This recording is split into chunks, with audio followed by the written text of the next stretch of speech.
A native of Mexico, Marissa Molina grew up in the western slope of Colorado in Glenwood Springs. She attended Fort Lewis College, where she graduated summa cum laude with a degree in political science and economics.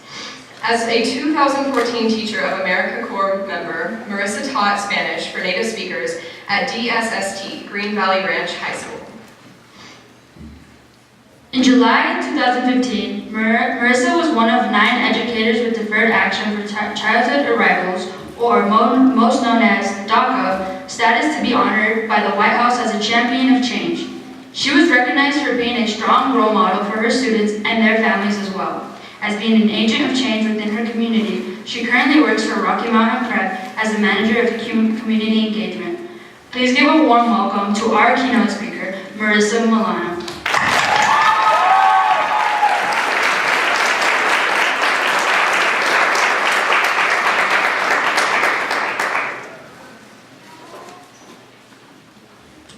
It's so good to be here at the Mountain West Diversity Conference, and in the Western Slope, a place that I've called home for many years. And I feel honored to share in this moment with all of you, and to share my story.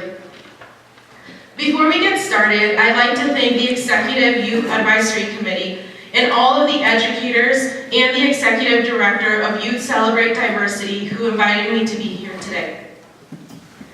I'm going to take you all on a journey with me, and it starts 3 years ago. I received an email from the White House, and I quickly started to assume the worst. Perhaps it was true, and there was a CIA or FBI agent who had been keeping track on me from the computer camera on my phone. But as I began to read the email, I was even more surprised at what the email actually read. I had been selected as a finalist for the Champion of Change Award, which was given out by the Obama administration. The award was meant to acknowledge and celebrate teachers covered by Deferred Action for Childhood Arrivals, a program also known as DACA. DACA was created by an executive order of President Obama and gave undocumented young people like myself an opportunity to obtain a work permit and be safe from deportation. Within a couple of weeks from receiving that first email, I got an official call from the White House Office of Public Engagement, who informed me that I had been selected as one of 9 teachers in the country for the Champion of Change Award. I never thought that I would get a phone call from the White House, let alone an award. Let me tell you why.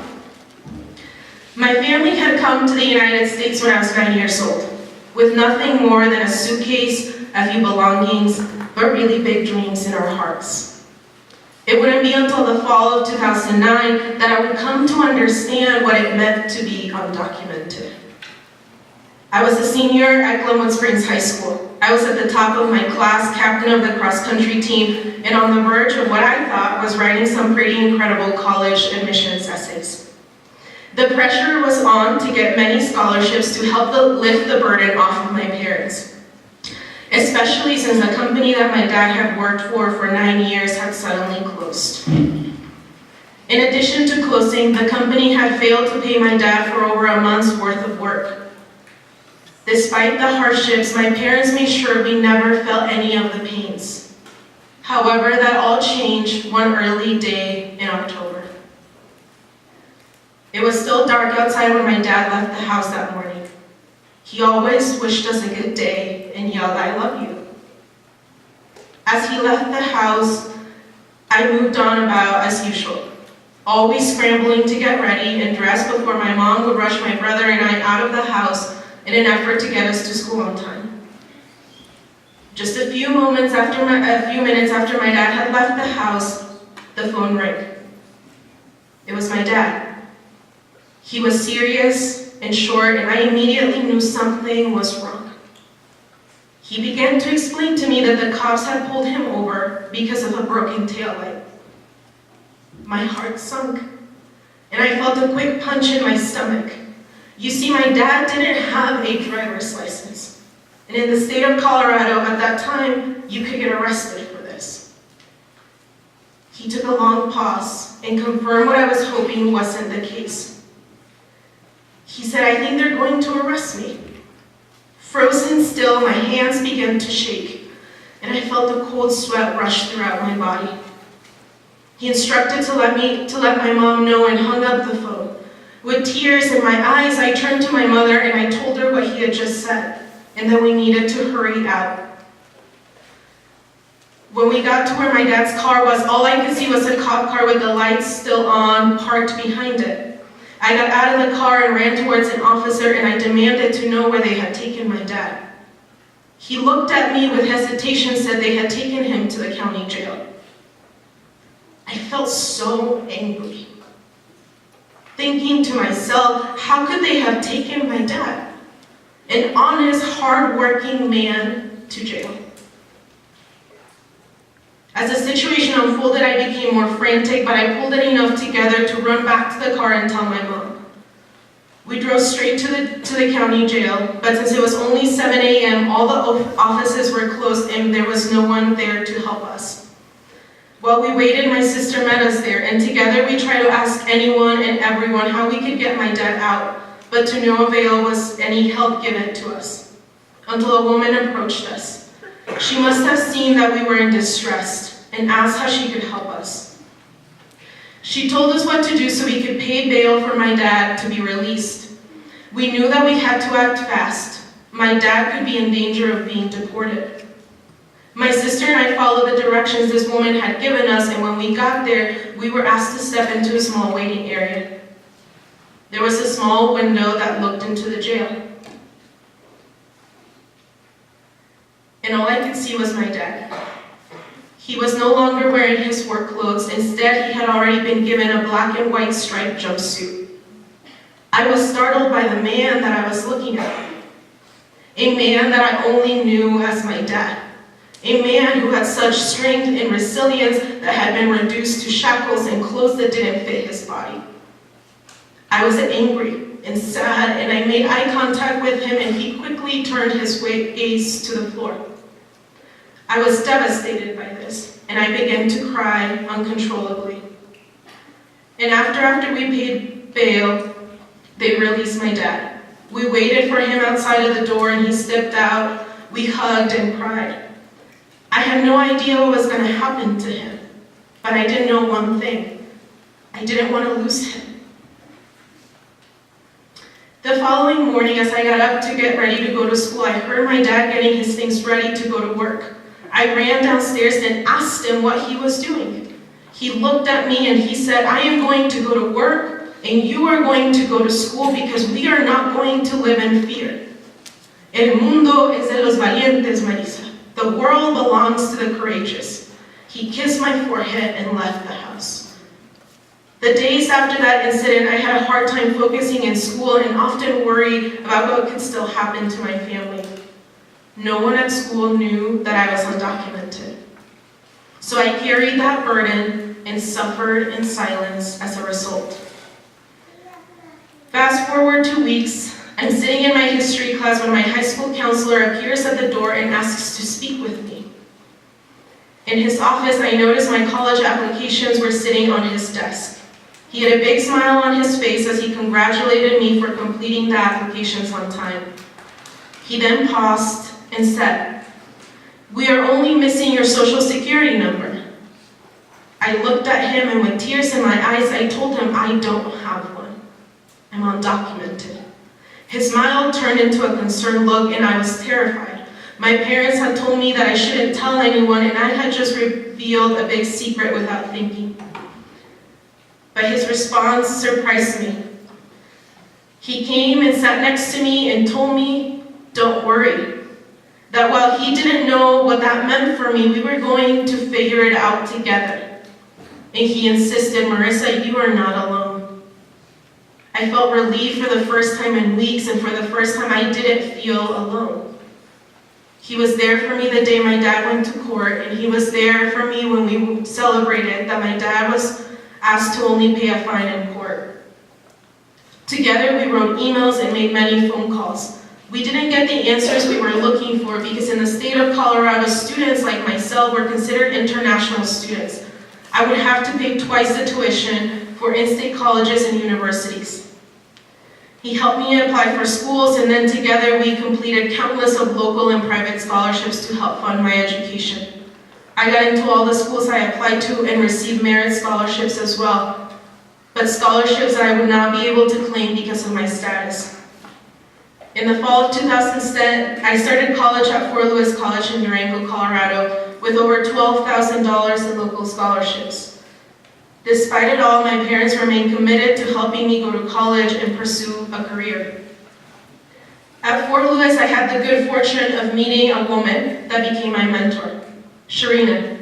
She guided me, pushed me, and most importantly, allowed me to see the value in my full story. She helped me understand that there was no shame in following your dreams or wanting a better future, and that a 9-digit number did not define me. She would always say, "Let me carry some of this weight for you," which made me feel less alone, loved, cared for, and understood. Meanwhile, my mom was taking extra cleaning jobs on the weekends, and everyone in the family pitched in to help so we could save the money I needed to pay the rest of my tuition bill. Much of the savings my parents had put away also went towards helping pay for school. But despite our best efforts and the long summers of working 7 days a week, 9 to 10-hour days, we kept coming up short. After 2 years of college at Fort Lewis, I told my family that I wanted to drop out of college. I told them it was hard to watch them break their backs, only to know that the degree that I would receive would look pretty framed on a wall, but mean nothing without an ability to work. But with the strength and optimism that my mom has always had, she held me in her arms and said to me, "Don't you believe in me? Never, ever lose hope. Let's keep working." I wasn't sure that things would work out, but I tried to keep up the hope. I owed it to her. And then in June of 2012, while I was cleaning a house with my mom, I got a call from a friend. She told me, "Turn on the news. President Obama announced a program to protect people like me who had come to this country as kids, who were hard-working, good people. DACA gave us protection, but DACA truly changed my life. I went back for a 3rd year of college and a 4th. But as I planned my life after college, I wanted to do something that would allow me the opportunity to give back to a community and to a country that had given me so much. I didn't see myself as exceptional in any way, but people along the way had believed in me. People had given me a fair shot and had pushed me to see myself in a different way. I wanted more kids to have people like that in their lives, to help them pursue their dreams and opportunities like I had had. That is why I decided to teach. Because not only did I want to teach kids and give them tools to be successful, but I also wanted to change them. For everything you touch, you change, and for everything that you change, changes you. I walked into my classroom filled with enthusiasm, but little did I know that 120 15 and 14-year-olds were about to give me the hope, to give me what I had hoped for them. They, in fact, changed my world, and would go on to teach me the lessons that I could have never imagined that year. For many of my students, this was the very first time they had ever seen a Latina teacher, and they were eager to get to know me. I was nervous and some days terrified about telling them who I really was. The day that I found the courage to tell my students my story, I struggled to get through the entire story without crying. They gave me snaps of support. The next day, one of my students brought me a piece of cake, and when puzzled by her gesture, she said to me, "Miss, I want you to know that I am really proud of you, and I want to celebrate you." I was so struck by this young woman, feeling grateful, because my story had meant something to her. Every day, my students reminded me that when we have the courage to share our stories, that we give other people the opportunity to do the same. Last fall, on September 5th of 2017, the DACA program was ended by the Trump administration. That day, I led 150 students from the northeast of Denver in a walkout to join hundreds of others to demonstrate the urgent need to find a permanent solution for dreamers. The days that have followed have been difficult, disappointing, and disempowering at times. And so often in the last few months, people would look at me and ask, Marissa, how do you do it? How do you keep showing up? And I would return to the lessons that I have learned along this journey that I want to pass along to you. The first lesson is, el mundo es de los valientes, the world belongs to the courageous. Living through so many challenges has taught me that having courage doesn't mean that you don't have fear. In fact, I asked my dad, who I think is the most courageous person I know, were you ever scared when you were undocumented? He told me I was terrified, but I knew I had to keep going. Our lives expand in proportion to the courage that we show. When you feel that you can't keep going, remain grounded in your goals and surround yourself with people that believe in your dreams. You will find courage in them too. The second lesson is to stay grounded in love. My high school counselor, Mr. Leffler, my mentor, Sharina, and my mother have taught me how transformational love and compassion can be. It can be easy to be angry about our circumstances or at someone who disagrees with us. But when we act out of anger and not out of love, we isolate people. Love and compassion indeed help us grow together. And the last and most important lesson that I have learned is that if you don't write your story, other people will. I have refused to give circumstances, my fears, the challenges I have faced, and politicians the opportunity to define who I am and what I do.